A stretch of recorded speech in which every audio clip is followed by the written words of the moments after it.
Hayırlı kеш, құрметті достар. Міне Нұртай мырза, біздің барлық лидерларымыз, Амангүл ханым, Индира ханым, ой, бәрі міне офиста айды жауып, әлі тоқтай алмай отырмыз, Амангүл ханым астынан шығарып жатыр.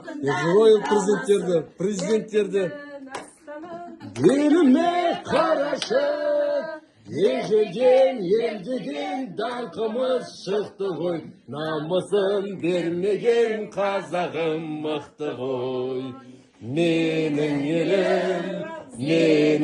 елім, гүлім болып, егілімін жырың болып, төгілемін елім, туған жерім менің Қазақстаным.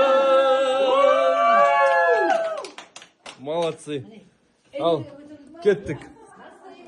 Ал, біз ан жаққа барып тағы да көрейік, кімдер екінші офиста отырғандарын. Жаңағына офисқа срочно келуге тура келді. Бір-екі мәселелерді шешуге. Міне қараңыздар. Қайырлы кеш, құрметті достар. Ассалаумағалейкум. Амансыздар ма? Ассалаумағалейкум. Қалайсыздар? Бармысыздар? Жағдайларыңыз бәрі жақсы ма? Амансыз?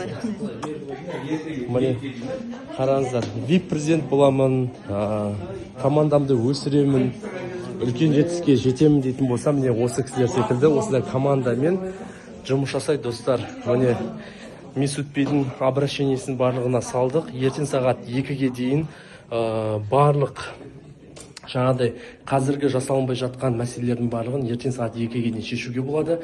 Тіркелінбей жатса, сайт істемей жатса, ертең 2-ге дейін соның барлығын реттеп шешуге мүмкіндік бар. Барлықтарыңызға сәттілік, айды ойдағыдай аяқтап, үлкен жетістікке жетуге шын жүректен тілектеспіз. Енді осындай команда үшін, осындай жаңағы техникалық ақауларға байланысты барлығын бізде жасауға тырысып жатырмыз.